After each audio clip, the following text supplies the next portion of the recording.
Grazie di avermi invitato, sono molto felice di parlare di temi che per me sono molto importanti. Sempre di più c'è la consapevolezza tra noi colleghi che la responsabilità nella costruzione di un menù sensato dal punto di vista della salute sia una delle priorità quando si pensa ai piatti dal punto di vista creativo. Il bilanciamento all'interno di un menù tra proteine, carboidrati e la considerazione anche però dell'utilizzo di tecniche che permettono l'alleggerimento delle preparazioni è parte fondante.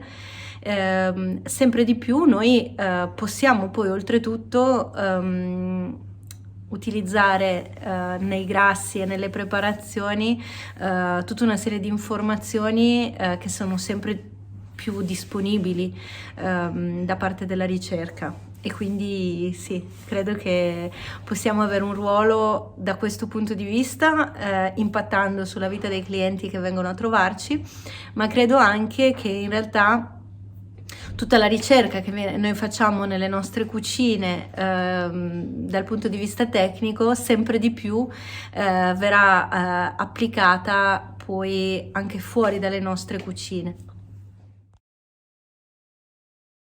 È stato molto interessante per me occuparmi del delivery quest'anno, perché mi ha permesso di occuparmi della cucina di casa, della cucina casalinga e in particolare il ripensare alla tradizione della nostra regione in una chiave moderna e alleggerita.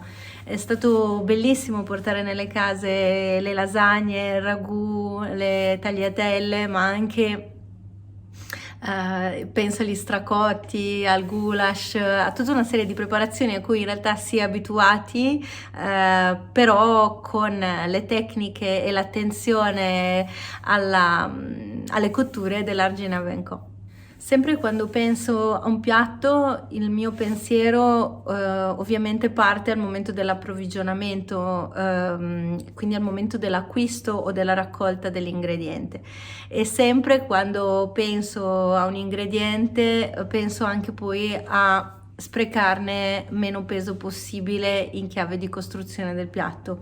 È proprio un procedimento automatico che faccio non solo da imprenditore ma anche da cuoco, consapevole poi alla fine di tutta una serie di tecniche che portano a utilizzare tutto dell'ingrediente. Penso all'essiccazione, penso ai succhi, penso alle gelatine che ci permettono poi di conservare parte dell'ingrediente per un secondo tempo, ma penso anche a tutta una serie di piatti che costruiamo nel menù approfondendo il gusto dell'ingrediente attraverso diverse preparazioni che ci consentono di sfruttare il più possibile dell'ingrediente stesso. Penso ai ravioli che abbiamo in carta in questo momento di verza.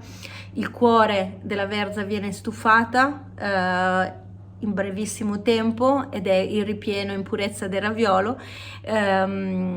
Con la parte esterna della verza facciamo una centrifuga che viene utilizzata poi nello spadellamento dei ravioli stessi e per la cottura dei cuori della verza. In questo modo utilizziamo tutto della verdura, ma al contempo anche approfondiamo i gusti utilizzando il cuore molto dolce e la parte esterna più piccante, più erbacea.